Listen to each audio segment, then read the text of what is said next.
A horrific accident on the edge of campus puts two young women on scooters in the hospital in critical condition over the weekend.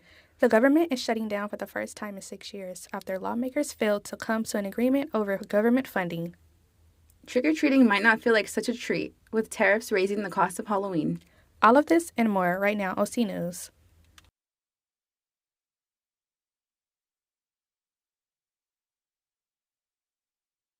At Cal State Fullerton. OC News starts right now. Good evening and welcome to the early edition of OC News. I'm Miranda Palmas. And I'm Taylor Davis. Thank you for joining us. Two women riding scooters were critically injured Saturday night on the north end of Cal State Fullerton's campus. The accident happened as the young women were riding southbound on Associated Road heading towards the campus last Saturday night around 7 p.m. They were both hit by a box truck just before reaching Yorba Linda Boulevard. They were taken to a local trauma center in critical condition. Their names or whether they were affiliated with CSUF have not been released by Fullerton Police or the university. Their current conditions are unknown. Funding proposals by the Democrats and Republicans failed in the Senate, effectively shutting down the federal government as of 12:01 a.m. Wednesday. The Democrat-backed spending bill would have increased funding for health care subsidies and reversed the cuts to Medicaid. The GOP funding plan excluded health subsidies but would have funded the federal government for the next 7 weeks. The shutdown will likely run for at least 3 more days. The Senate will not vote again until Friday. On Monday, President Trump took to Truth Social to announce a 100% tariff on all foreign firms that produce outside of the United States. This comes after Trump originally issued a threat to enact tariffs this past May. His reasoning was that these foreign countries may be offering certain tax breaks that is drawing filmmakers outside of the country. An industry insider was perplexed about the initial announcement, saying, in reality, he has no jurisdiction to this and it's too complex to enforce. Although actors and directors would preferably film closer to home, it is usually cheaper for Hollywood studios to fly everyone overseas and put them for the total of filming. Spooky season is just around the corner, but what's really scaring Americans is the proposed tariffs on Halloween candy and costumes. The National Retail Federation expects Halloween spending to reach $13.1 billion this year, breaking the previous record of $12.2 billion. Numerous online sales trackers report that a fun-sized bag of chocolate candy will cost $5 more this year. Since many costumes and decorations are made overseas, tariffs ranging from 5% to 19% will impact their pricing as well. Entertainment in Orange County is going to be a lot of more frequent in the upcoming years as OC Vibe is shaping up in Anaheim. Julian Vallejo has more. A new entertainment district is coming to Anaheim in the coming years as the OC Vibe project is taking shape. Inspired by the Gaslamp Quarter in San Diego and LA Live in downtown Los Angeles, the $4 billion privately funded project is expected to add new dining, shopping, and entertainment venues in the areas surrounding the Arctic train station and Honda Center. Among the main additions include both a 5,000 capacity concert hall and a 2,000 capacity theater. Along with these two entertainment venues, a 4.7 acre park space is in the works as well. For the most part, we're running ahead of schedule. As far as the concert hall, I'm not too sure. There's a couple other general contractors doing the market hall. The 100-acre project is expected to be completed in phases, with the main dining center, market hall, aiming to open in 2026. Like I said, there's a bunch of tasting bars, a bunch of winery stores. It seems like it's going to be the place to be. One of the additional focuses of the OC Vibe project is a full renovation of the Honda Center, a $1 billion project known as Honda Center Encore. Renovations are expected to continue through 2027. There are plans to add new premium seating options to the eastern side of the arena, along with a 5-story addition to the arena's south side. Ducks fans and concert goers can already see some of the progress as new parking garages open this month. As the Honda Center project is already taking shape, fans should be wary of the current construction. The west entrance of the arena is currently closed, and the south entrance will close in December. We're running ahead of schedule, under budget. Things are going well. While patrons will have to find workarounds for their upcoming trips to the Honda Center, they can rest assured that the renovations will improve their game day and concert experiences. The OC Vibe project is expected to be majority completed in 2029. For OC News, I'm Julian Vallejo. Renovations at the Engineering and Computer Science Department are on the way with the Innovation Hub construction underway. Sergio Gonzalez has more on the outlook of the development. In early June of this past summer, Cal State Fullerton broke ground on the College of Engineering and Computer Science's newest building, the Innovation Hub. Replacing the formerly titled ECS lawn, the construction is scheduled to be completed by fall 2027. The building is primed to offer new and improved resources for the ECS department, such as new multi-purpose rooms, computer labs, and lounges. Our students have been doing incredible work with very limited space here and outdated facilities. So this feels like a big step forward in the right direction because it shows that the university is truly investing in our students' future. The project has both students and faculty within the ECS department very excited for what is to come, even those students who are not going to be here to experience it. Literally every single class I have this semester is not here. So I think with innovation and renovation, being able to build new stuff, it'll give teachers more opportunity to either have offices, it'll give students more opportunity to, actually be in this space that's, supposed to be for us. The current buildings are considered outdated, so presumably a massive upgrade is promising going forward. Yeah, I think it's just a good thing for future students because even though as a current student who won't be able to use it, like I'll still have to find a way to make it through and complete my major without having a resource like that. I'm Sergio Gonzalez, reporting with OC News. An emergency landing left some SoCal commuters frustrated on their way out of San Diego. And our sports anchor, Julian Vallejo, has hit the diamond with details on MLB playoffs. Stay tuned.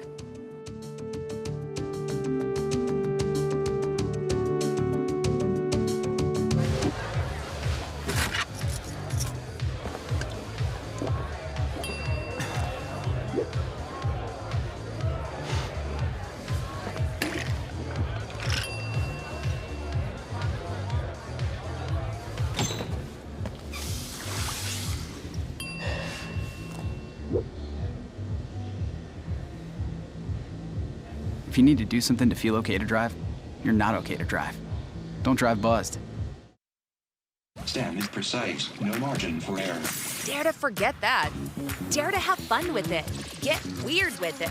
Dare to send those old STEM theories flying past the neighbor's house into outer space. Dare to program something internet-breaking, record-breaking. Dare to blow their minds. Dare to learn the difference between sedimentary and metamorphic rock. Go find those rocks. Dare to keep daring. Dare to STEM. Check out She Can STEM to get started. Worried about your friend but don't know how to reach out? You could say how are you or get a fake tattoo. You could ask with an app if it works for you. You could chat with them in VR. It's all good if you think you should check in. Yeah, you should.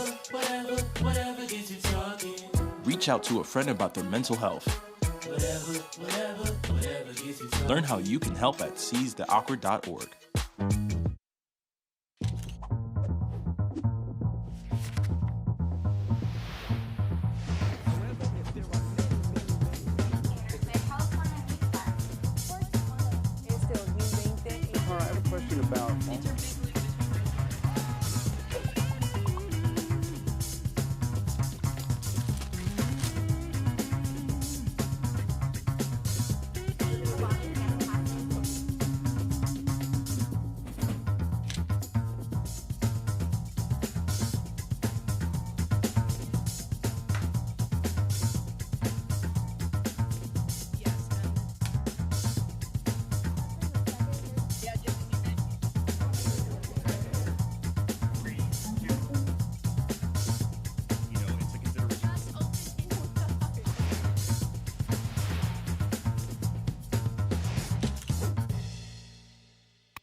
It is now October, but is the summer heat winding down? Here's Evan Fennell with the weather. How's the weather up there, Evan? Thank you, Miranda. What's going on, Titans? Fall is in pursuit, but it won't feel like sweater weather quite just yet. We're going to have today, we have a high of 80-degree weather, then cooling down to our temperature low of 61 degrees. For Titans that don't remember what the sunrise looked like due to midterms rolling along, you and I both missed the sunrise at 6:45 a.m. and we'll be studying way past sunset at 6:35 p.m. Humidity is at 50% and wind speeds are about 9 miles per hour. It's about how fast I could run. Here is the Fullerton 5-day forecast and evidence that summer is trying to hold out just a little bit longer this year. Take a look at this. Tomorrow we will see the same weather today with lows starting at the mid 60s and a high temperature in the low 80s. Then heading into the weekend, our lows are going to drop to the low 50s. But don't call it a comeback. The sun will be back Saturday and Sunday with clear skies before we see mostly cloudy conditions on Monday. Now, for something that's new to OC News, let's get into some traffic.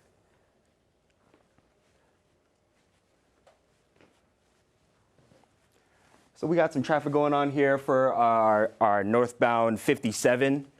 Here we can see as it's loading up. Here's the dorms right here, the college dorms for the campus. We have northbound going on the 57. It looks pretty clear from the still picture that we got going on here. But on the other side, going southbound down to the 91, we got a lot more traffic starting to heat up. And we could actually take it down to that 91 angle over here.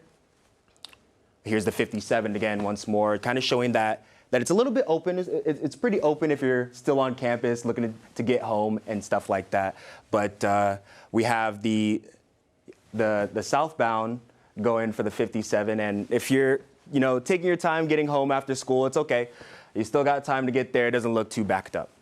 So if you're going home, take that time to those extra steps, those extra time to actually get out there and get on the road.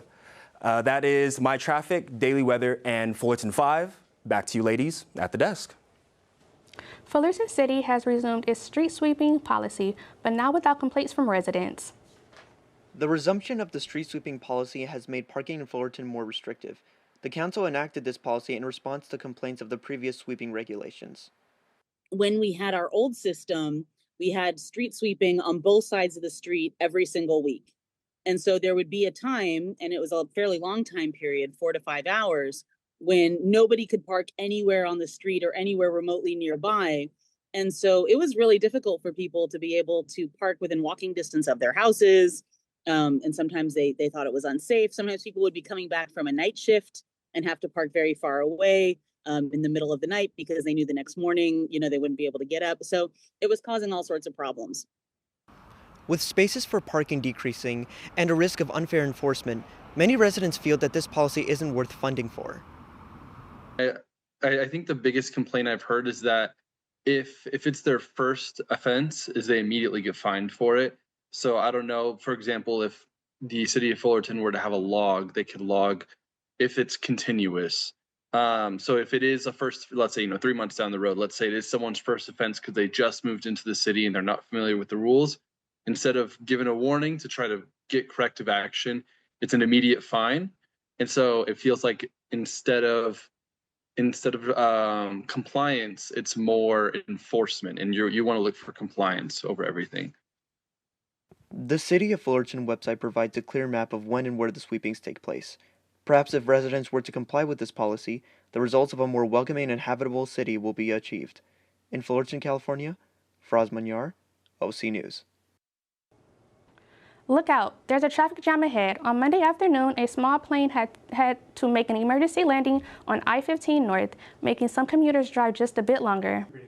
Around 4:45 p.m., a small 6-seater Cessna touched down in the center breakdown area, avoided hitting any vehicles while trying to stop safely.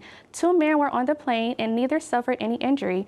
Neither of the men were identified and both turned down comment on the scene.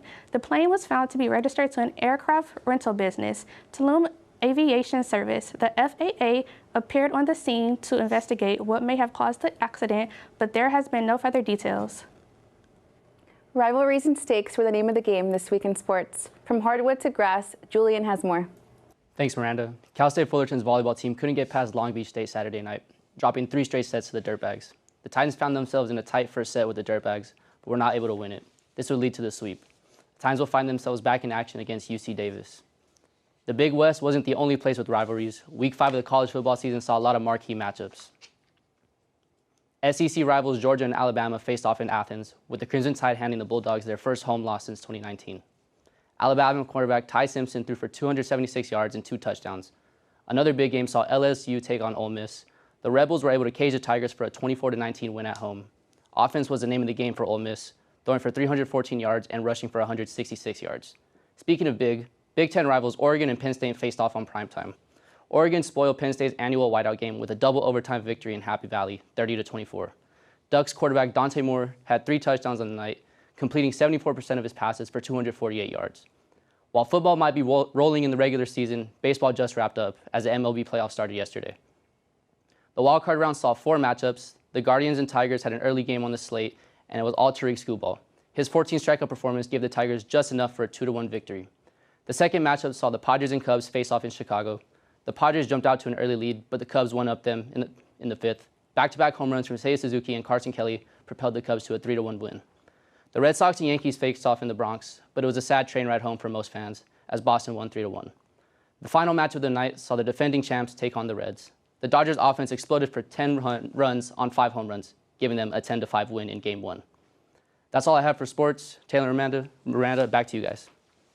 Thanks, Julian. Coming up after the break, our entertainment anchor Jenny Guzman has details on the Super Bowl halftime performance. Also, after the break, I was able to spend quality time with some furry friends. Stay tuned for more.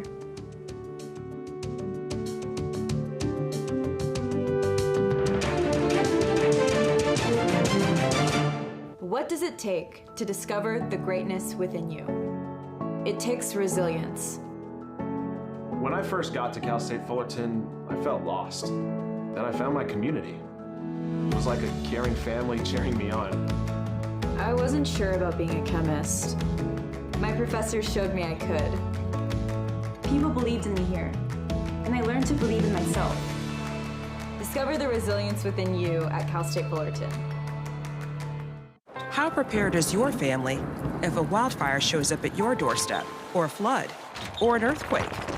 You can't just turn away a natural disaster. That's why it's important to go to ready.gov/plan now. It has the tools and tips you need to make an emergency plan with your family. So if disaster comes knocking, let's go. You'll be ready to help keep your family safe. It's just a pizza. Yes. Make a plan today.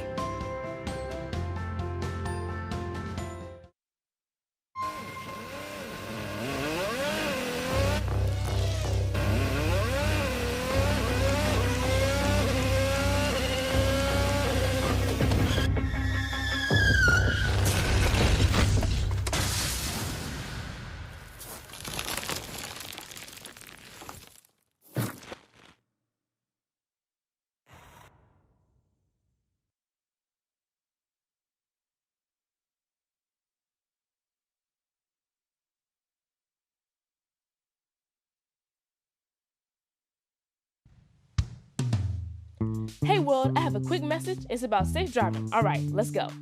Anytime you're driving, have the seatbelt buckled tight. Both hands on the wheel and your phone out of sight. When not in your hand trying to text somebody back. Because if you do, your car might get smacked. The moral of the story, just put your phone down. The people on the road will stay safe and sound. Put your phone down, put your phone down. People on the road will stay safe and sound. Yeah.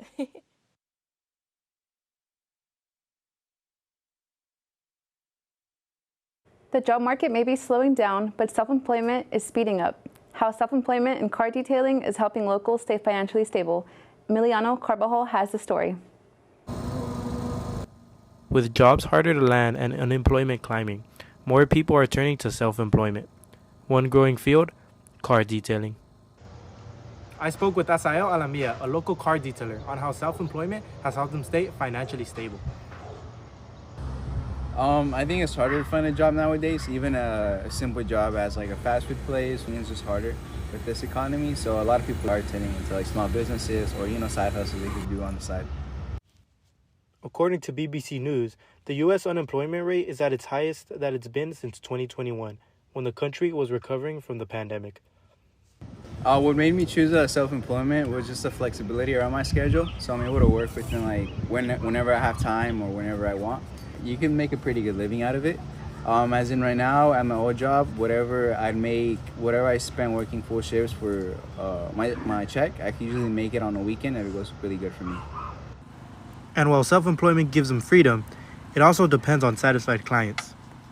I prefer car detailers over car washes solely for the fact of the quality of work they do. For example, car washes, yes, they're quick, but so many minor imperfections can go on your car that car detailers, they're very precise about their work and they take care of your car. So what would Asael tell someone just starting their journey? He keeps it simple. If you're gonna do it, go all in and just don't hold back. You just have to be out there and be competitive. For many, self-employment is no longer a choice. It's a necessity. Emiliano Carvajal, OC News. With the start of the fall season comes new updates in entertainment, from recognizing the most profound chimpanzee researcher accomplishment to celebrating the creation of a recognizable comic that has become a global icon. Entertainment anchor Jenny Guzman is here to bring you the latest fall editions in entertainment to warm your day up. Thank you, Taylor. I'm here to bring you the latest updates making headlines today in the landscape of entertainment. So, without further ado, let's unpack this week's news. Renowned primatologist and conservationist Jane Goodall has passed away at the age of 91, leaving behind a profound legacy. Throughout her 60-year career, she has researched and bridged behavioral connections between humans and apes, simultaneously raising awareness about animal conservation, having received recognitions as a lifelong humanitarian, chimpanzee expert, and educator. She is remembered as a pioneer woman in the field of conservation and passed away peacefully in Los Angeles while traveling for her speaking tour around the U.S. Moving forward from chimpanzee enthusiasts to bunnies, Bad Bunny is making headlines with fresh plans he has in store for football season. The Puerto Rican Benito Antonio, most famously known as Bad Bunny, has now been announced as the official headline performer for the 60th Super Bowl halftime show. Apple dropped the news on Sunday and will have the 3-time Grammy Award-winning artist perform at the Levi's Stadium in Santa Clara, California in February. Jumping from Bad Bunny now to Peanuts, the comic strip is celebrating their 75th debut. The well-known comic strip, created by Charles M. Schulz, Peanuts features lovable characters like Charlie Brown and Snoopy that first came to life in 1950. First through the American newspapers, and has now grown to the global phenomenon with newer generations. Well, that's all I have for you guys in entertainment. Back to you, Miranda and Taylor. Back off, Jenny. Thanks, Jenny. Having to juggle classes and other responsibilities can be a lot for college students. But here on campus, relief comes in the form of 4 legs. Here's Taylor Davis with the story. Suffer, wagging tails. Nothing provides a quick escape from college life like doggy therapy. Doggy therapy is a program that CAPS brings all across the campus, and it's something where there are dog handlers that have these amazing therapeutic dogs that bring them to campus so students can pet them. This event provides students with a moment of calm while relaxing their mind in the middle of a hectic day. So there is great research about the calming and relaxing effect of petting dogs, and what happens is a rise in endorphins and oxytocins and a reduction in cortisol. So I could share, some of the journal literature on this, but it's basically been one of our most sought after events. While CAPS say doggy therapy could help ease students also feel supported by it. I felt happy. I love animals. I don't own a dog currently, but it was just nice kind of just seeing them and just relaxing with them. Luckily, this isn't a one-time treat. CAPS bring therapy dogs to campus several times each semester, making it a popular event, and they will be back soon. Taylor Davis reporting with OC News. Taylor, were you able to partake in the event? Yes, it was a very beautiful, beautiful event. I really enjoyed it. Thank you for tuning in into the early edition of OC News. Our next show goes live in just a few minutes. My name is Taylor Davis. And I'm Miranda Palmas. In the meantime, please subscribe to our YouTube channel at Titan TV and follow us on Instagram at OC News CSUF. Thanks for watching.